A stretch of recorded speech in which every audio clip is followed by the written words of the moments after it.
എൻ്റെ വീട്ടിൽ ആരൊക്കെയുണ്ടെന്ന് ഞാൻ പറഞ്ഞുതരാം. എനിക്ക് പപ്പയുണ്ട്, മമ്മിയുണ്ട്, 2 ചേട്ടന്മാരുണ്ട്, ഒരു ചേട്ടന്മാർക്ക് പറഞ്ഞ 2 ആങ്ങളമാർ.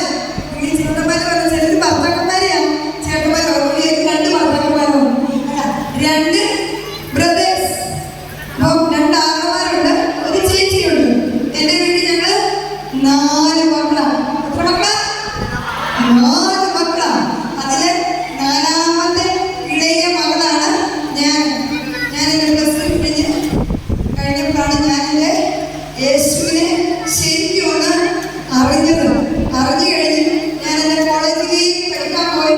ഡിഗ്രി കഴിഞ്ഞിട്ട് ഞാൻ കുവൈറ്റിലേക്ക് പോകാൻ കുവൈറ്റിൽ ഒരു ജോലിക്കാരിയാവണം, കാശ് ഉണ്ടാക്കണം, അങ്ങനെ എന്തെങ്കിലും വീട് വെക്കണം, അങ്ങനെ ഗൾഫുകാരെ കെട്ടണം, ബുള്ളറ്റിൽ ജീവിക്കണം, ബുള്ളറ്റിൽ പറക്കണമെന്ന് സ്വപ്നം കണ്ട് ഇങ്ങനെ ഇരിക്കുമ്പോൾ ഒരു രാത്രി ദൈവം എന്നോട് പറഞ്ഞു, കർത്താവിന് വേലയ്ക്ക് വേണ്ടി ഇറങ്ങാൻ പറഞ്ഞു. ഗൾഫിലേക്ക് പോകാൻ പാസ്പോർട്ടും വിസയൊക്കെ വെയിറ്റ് ചെയ്തിരിക്കുമ്പോൾ സുവിശേഷത്തിലേക്ക് ഇറങ്ങാൻ പറഞ്ഞാൽ നമുക്ക് അംഗീകരിക്കാൻ പറ്റുമോ? പക്ഷേ ദൈവശബ്ദം യഥാർത്ഥമായി കേട്ടു കഴിഞ്ഞാൽ പിന്നെ നമുക്ക് ഗൾഫാണോ വരുന്നത്? അല്ല. അമേരിക്കയാണോ വരുന്നത്? അല്ല. യേശുവിനേക്കാൾ വലുതൊന്നുമില്ല. മനസ്സിലായോ? യേശുവിനേക്കാൾ വലുതൊന്നുമില്ല. അങ്ങനെ ഞാൻ എൻ്റെ ജീവിതത്തിൽ തീരുമാനമെടുത്തു. എൻ്റെ പപ്പയോടോ മമ്മിയോടോ എൻ്റെ ആങ്ങളമാരോടോ ആരോട് ചോദിച്ചിട്ടല്ല, ദൈവശബ്ദം കേട്ടു. ഞാൻ എൻ്റെ ജീവിതത്തിൽ തീരുമാനമെടുത്തു.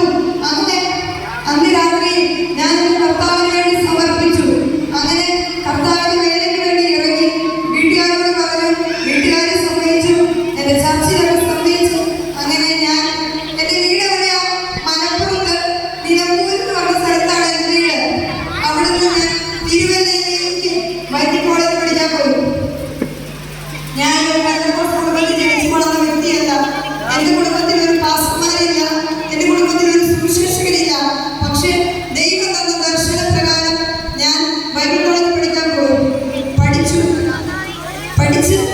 പഠിച്ചുകൊണ്ടിരിക്കുമ്പോൾ എൻ്റെ ജീവിതത്തിൽ വലിയൊരു സംഭവം ഉണ്ടായി. ഒരു ദിവസം രാവിലെ എഴുന്നേറ്റ് നോക്കുമ്പോൾ നിങ്ങൾക്കെല്ലാം എൻ്റെ മുഖത്തൊരു പാട് കാണാം.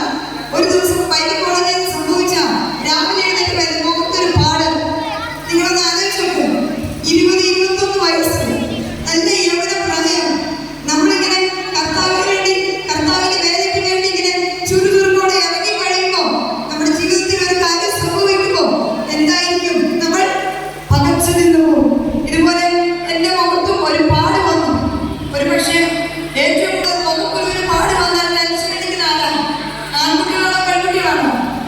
പെൺകുട്ടികൾ അല്ലേ? അപ്പൊ എൻ്റെ നല്ല യൗവന പ്രായത്തിൽ എൻ്റെ മുഖത്ത് പാട് വന്നു. ഒരു ദിവസം കഴിഞ്ഞു, 2 ദിവസം കഴിഞ്ഞു, 10 ദിവസമായപ്പോൾ എൻ്റെ മുഖത്തെ പാടിങ്ങനെ വലുതാവാൻ തുടങ്ങി. എൻ്റെ പ്രതീക്ഷയെല്ലാം അറ്റുപോയി.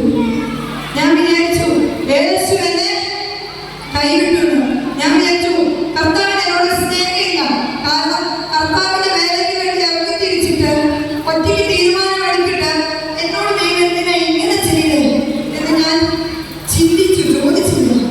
പക്ഷേ ഞാൻ ഷോർട്ടാക്കി പറയാം. എൻ്റെ ജീവിതത്തിൽ അങ്ങനെ ദിവസങ്ങൾ കഴിഞ്ഞപ്പോൾ ബൈബിൾ കോളേജിൽ പഠനം, ബൈബിൾ കോളേജിൽ ഏറ്റവും മിടുക്കിയായി പഠിക്കുന്ന ഒരു കുട്ടിയായിരുന്നു ഞാൻ. ക്ലാസ്സിൽ ടോപ്പ് മാർക്കായിരുന്നു. പക്ഷേ ഈ പാട് വന്നതിന് ശേഷം എനിക്ക് എൻ്റെ പഠിത്തത്തിൽ ശ്രദ്ധിക്കാനാവാതെയായി. ക്ലാസ്സിൽ 0 മാർക്കായിരുന്നു. കാരണം പഠിക്കുമ്പോൾ മൊത്തം എൻ്റെ മുഖത്ത് പാടിനെ കുറിച്ചുള്ള ചിന്തയായിരുന്നു. ഞാൻ ചിന്തിച്ചു, എൻ്റെ ഭാവി പോയി, എൻ്റെ ജീവിതം പോയി, ഇനി എനിക്ക് ഒരു രക്ഷയില്ല എന്ന് ഞാൻ എനിക്ക് തന്നെ വിധി എഴുതി. പക്ഷേ ദിവസങ്ങൾ കഴിഞ്ഞപ്പോൾ, നാളുകൾ കഴിഞ്ഞപ്പോൾ, എൻ്റെ ജീവിതത്തിൽ യേശു ഇറങ്ങി വന്നപ്പോൾ, പ്രിയമുള്ളവരെ, നിങ്ങൾക്കൊരു കാര്യം കേൾക്കണം. ജീവിതത്തിൽ എനിക്കൊരു ലക്ഷ്യം മാത്രമേ ഉള്ളൂ, ആത്മഹത്യ. അങ്ങനെ ഞാൻ സൂസൈഡ് ചെയ്യാൻ തീരുമാനമായി. കാരണം നമുക്കറിയാം, നമ്മുടെ കുടുംബത്തിൽ എന്തെങ്കിലും ഒരു വൈകല്യം ഉണ്ടെങ്കിൽ ആദ്യം ആൾക്കാർ ചോദിക്കുന്നത് എന്താ പറ്റി.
എന്റെ കൃപ നിനക്ക് മതി.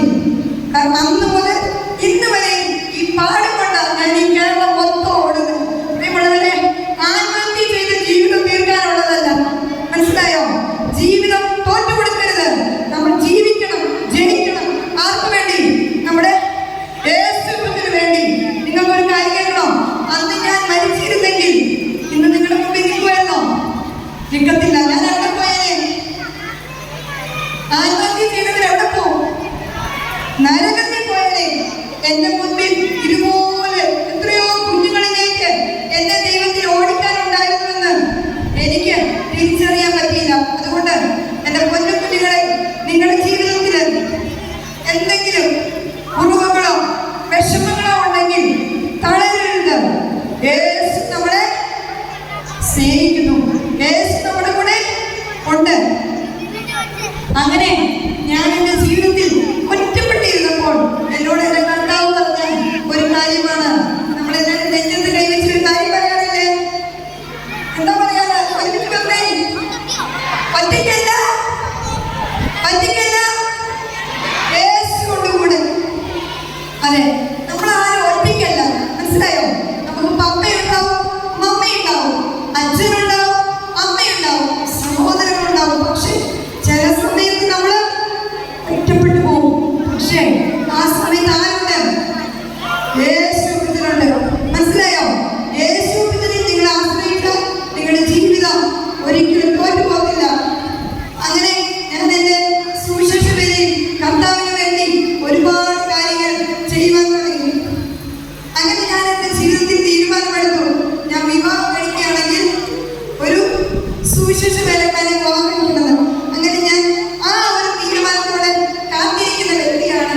അതുകൊണ്ട് നിങ്ങൾ ചിന്തിക്കുന്ന പോലെ എന്റെ അച്ചായൻ ഇവിടെ വന്നിട്ടില്ല. ഞാനിങ്ങനെ കാത്തിരിക്കുകയാണ്. ദൈവം അനുവദിച്ചാൽ അടുത്ത വർഷം എന്റെ അച്ചായനെ കൂട്ടിക്കൊണ്ട് കല്യാണം നടക്കുവാണെങ്കിൽ കൊണ്ടുവരും. ഓക്കെ, ഞാനൊരു വിശ്വാസത്തോടു കൂടി പറയാം. ഓക്കെ, അതുകൊണ്ട് ഈ വിശ്വാസത്തോടു കൂടി പറയുന്നത് എന്തിനറിയോ? നമ്മൾ ചില വിശ്വാസ വാക്ക് പറയുമ്പോ ആര് തോറ്റുപോകും? ആര് തോറ്റുപോകും?